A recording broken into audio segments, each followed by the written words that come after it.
নমস্কাৰ, মই ৰঞ্জন চৌধুৰী। কথা এষাৰ আছে, আইতাই কৈছিলে, মানে যদি আপোনাৰ সময়টো বেয়া থাকে নহয়, আপোনাৰ নৈও পানী নাইকিয়া হৈ যাব। নাওলৈ উঠিলে কিন্তু গৈ চাব তাত একদম খৰা হৈ গৈছে আৰু হিন্দীত কি বুলি কয়, জব গিদাৰ কি মত আতি হে তো শ্বাহৰ কি তৰফ ভগতি হে। আৰু মই এটা বস্তু বুজি নাপাওঁ, চবে মামাৰ পকৰতকৈ লাগি আছে। মই বস্তুটো বুজি নাপালোঁ। চবে লাগি আছে, মোকো কেতিয়াবা ক'ব লাগে আৰু মামাৰ এগেইনষ্টত ক'ব লাগে, বেয়া লাগি গৈছে আৰু চবেই লাগিছে। বেচেৰা একদম ইণ্ডিয়াৰ আটাইতকৈ পাৱাৰফুল মানুহটোক একদম মানে কি বুলি কয় হিন্দীত মিট্টি মে মিলা দিয়ে, গব্বৰ সিঙৰ ডাইলগ। আচ্ছা, এতিয়া আহোঁতে মূল কথালৈ।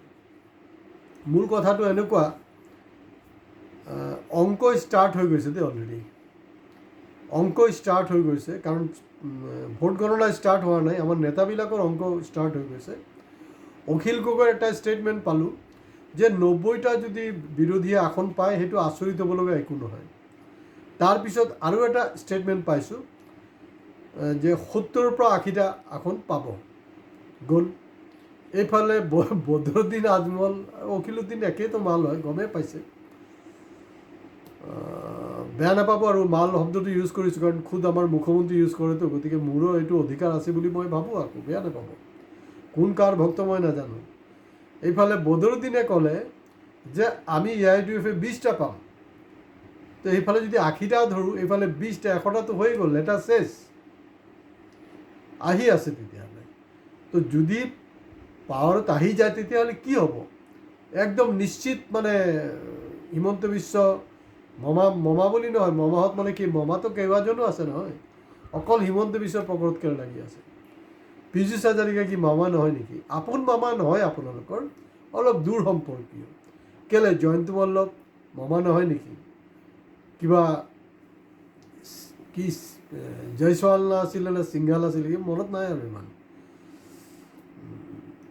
তেওঁলোক কি মমা নেকি, নহয় নেকি? মমা খালি আপোনটোৱে মমা হয় নেকি? আৰু হয় নহয়, অলপ দূৰ সম্পৰ্কীয় মমা থাকে। তেওঁলোকেতো সম্পত্তি গোটাইছে ন, তো পলাবলৈ হ'লেতো চবেই পলাব। মিছাকৈ এই ৰিণিকী মামীক কিবা কিবি কৈ আছে, অমুকক কৈছে, তমুকক কৈছে, এইবিলাক কৈ আছে, কথাবিলাক ঠিক হোৱা নাই। এতিয়া অসমত মুখ্যমন্ত্ৰী কৈছে যে প্ৰথমে 90+, এতিয়াতো 100, সেইটো গ'ল। ৱেষ্ট বেংগলত গৈ তেখেতে যোনটো কৈছে সেইটো হ'লগৈ মাৰাত্মক। মাৰাত্মক মানে তেখেতে কৈছে যে মমতা দিদিক যেনে তেনে মানে আঁতৰাব লাগিব পাৱাৰৰ পৰা। যদি সেইটো নকৰে তেতিয়াহ'লে কি হ'ব? তেতিয়াহ'লে ৱেষ্ট বেংগলটো ৱেষ্ট বেংগল হৈ নাথাকে, সেইটো বাংলাদেশ হৈ যাব। গম পাইছোঁ বাৰু, ঠিকেই আছে। কিন্তু সেই বাংলাদেশৰ লগত পাকিস্তানৰ লগতো গৌৰৱৰ লিংক বাৰু গম পাইছোঁ, যদিও এতিয়ালৈকে প্ৰমাণ হোৱা নাই। কিন্তু বাংলাদেশৰ মৌলবীৰ লগৰ লিংক, বহুত পুৰণা যে এটা পেয়াৰ দোস্তি আছে, মহব্বত আছে, সেইটোতো আমি জানোৱেই চবেই, সেইটোতো পুৰণা কথা নহয়, আছে, তেওঁৰ লিংক এটা আছে, নথকা নহয়। এতিয়া বিদেশ বুলি কওঁতে আপোনালোকে ভাবি আছে যে আৰবিয়ান কাণ্ট্ৰি, অমুক তমুক, সেইবিলাক তেনেকুৱা জৰুৰী নহয়। আমাৰ চুবুৰীয়া ৰাষ্ট্ৰ বাংলাদেশো হ'ব পাৰে, কাৰণ জীৱনভৰতো তেওঁ বাংলাদেশীৰ কথাবিলাকেতো লাগি আছে ন। জীৱনভৰ বুলি কওঁতে ভুল হ'ব, যোৱা 10টা বছৰটো লাগি আছে সেইবিলাক লৈ। আগততো বেলেগ কিবা এটা আছিলে, এতিয়া বেলেগ কিবা এটা হৈ গ'ল। এতিয়া ধৰি লওক অসমত সেইটো কোৱা নাই, অসমত সেইটো ক'ব লাগিছিলে, তেতিয়াহ'লে ৰাইজে খালে হয় বস্তুটো।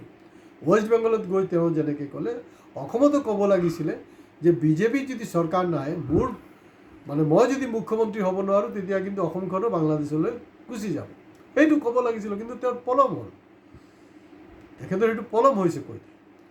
আৰু ইণ্টাৰেষ্টিং হ'ল, অসমত মুছলমানক আপোনাক মিয়া বুলি কয় তেখেতে, মিয়া, আৰু যেতিয়া বেংগলত যায় তেতিয়া মুছলমান বুলি কয়। তেওঁ লেটেষ্ট হেৰি হ'লগৈ, তাত কি কৈছে মই কৈ আছোঁ আপোনালোকক। দাৰ্জিলিঙত গৈ তেওঁ এটা সভাত কৈছে যে নাই, মুছলমানৰ ভোট আমাক নালাগে, গোৰ্খা ভোট লাগে। আৰু জমনি হ'ল, মাৰ্গেৰেটা, আমাৰ মুখ্যমন্ত্ৰী ঘনিষ্ঠ ভাস্কৰ শৰ্মা ডাঙৰীয়া, তাত সমষ্টিত কি হৈছে জানেনে? মুছলমান মানে যি সম্প্ৰদায়, বৃহত্তৰ যি মুছলমান সম্প্ৰদায়, স্বতঃস্ফূৰ্তভাৱে খুল্লম খুল্লা ভাস্কৰ শৰ্মাক ছাপোৰ্ট দিছে। তো কথাবিলাক কিবা এটা লগা নাই ৰাজ্যত। এটা অদ্ভুতটো মানে খাপে খোৱা নাই। মানে ৱেষ্ট বেংগলত গৈ মুছলমান বুলি কৈ আছে একেটা বস্তুকে, আৰু ইয়াত কৈ আছে মিয়া। আকৌ তেওঁক নেশ্যনেল চেনেলত ইমান লাজ লগা হৈছে যে নেশ্যনেল চেনেলত তেখেতে সোধে যে এজ পাৰ ট্ৰিটিটো আপোনাৰ সেইটো আপুনি তাকতো খেদিব নোৱাৰিব নহয়, থ্ৰু ছিষ্টেম খেদিব লাগিব, কেনেকৈ খেদে? তেতিয়া তেখেতে আকৌ কৈ আছে যে না, যেতিয়া এন্ধাৰ হৈ যায়, এন্ধাৰত মানে আমি হেৰি কৰোঁ, এই পুছবেক কৰি দিওঁ। মানে আপুনি মামা সঁচাকৈ ইজ্জতটো মাৰিলে দেই। তাৰমানে এন্ধাৰটো হোৱাৰ কথা নহয়তো, লাইট দিনে ৰাতি থাকিব লাগিব। বাংলাদেশী কিমান ডাঙৰ এটা আমাৰ সমস্যা, তাৰপিছত BSF নথকাকৈ এৰিয়াটো কেলৈ থাকিব? অতদিনেতো কমপ্লিট হ'ব লাগিছিলে। আপুনি তাত আপুনি নিজে মানে বাংলাদেশী যদি হেৰি নহয়, বাংলাদেশী যদি অসমলৈ নোসোমায়, তেতিয়াতো আপোনাৰ লছ। এন্ধাৰত আপুনি পুছবেক কৰে, সেইটো ঠিকেই আছে। তাৰমানে যিখিনি অলপ সন্দেহ হৈ গ'ল আমাৰ জাতীয় দল সংগঠনবিলাকৰ, তেওঁলোকক ষ্টকটো লৈ তাত সেইটো পাৰত পাৰ কৰি দিয়ে। যেনেকৈ গৰু পাৰ হয় অসমৰ পৰা, তেনেকৈ সিহঁতক পাৰ কৰি দিয়ে। আৰু ফ্ৰেছ কিছু মিয়া মুছলমানক সেইটো ছাইডৰ পৰা আৰুকো লৈ আহে, যাতে পটককৈ কাৰো চকুত নপৰে। কাৰণ চাওক, এই যে আমাৰ আলফাৰ বিপ্লৱী জিতেন দত্ত 15 আগষ্ট সময় দিয়া নাছিলে জানো? বীৰ লাচিত সেনাই কিবা এটা দিছিলে। এতিয়া 2026 15 আগষ্ট আহি গ'ল, কোনো কাক খেদিব পৰা নাই, মস্তি কৰি আছে চবে। মানে কাৰবাৰবিলাক চাওক, যে এতিয়া মানে তেওঁৰতো শনিও লাগিছে, শনি ৰাহু কেতু গোটেইকেইটা লাগিছে। তেওঁ প্ৰথম গৈ হেৰি কি কৰিলে, ঝাৰখণ্ডত গৈ পূজা দিলে। তাত পূজা দিয়াৰ পিছত পবিত্ৰ চাগে তাক কৈছে যে না, সেইটোতো বিৰোধী দলৰ হেৰি ৰাজ্য, তাত গৈ পূজা দিয়াটো যথেষ্ট নহয়, আমি 100% মানে মেজৰিটি পোৱাৰ কাৰণে আপুনি এটা কাম কৰক, BJP শাসিত ৰাজ্যলৈ যাওক। তেতিয়া তাৰপিছতে কিন্তু তেওঁ গ'ল হেৰিলে, ৰাজস্থান। তাৰমানে চব দুৱাৰে দুৱাৰে দৌৰি আছে তেওঁ মানে। আৰু এইফালে আমাৰ মা কামাখ্যা তেওঁৰ নাম লৈ আছে। মা কামাখ্যা আৰু বটদ্ৰা সত্ৰত গৈ সেৱা ল'লেতো হ'ল না, আমাৰ ছত্তীশগড় মানে ঝাৰখণ্ডত যাবলৈ আছে না ৰাজস্থানত যাবলৈ আছে। আৰু তাতকৈ জমনি হ'ল যে তেওঁ যদি পলায়, তেওঁ পলালেতো লগত যে আৰু যে আমাৰ যে দূৰ সম্পৰ্কীয় মমা আছে তেওঁলোকো পলাব।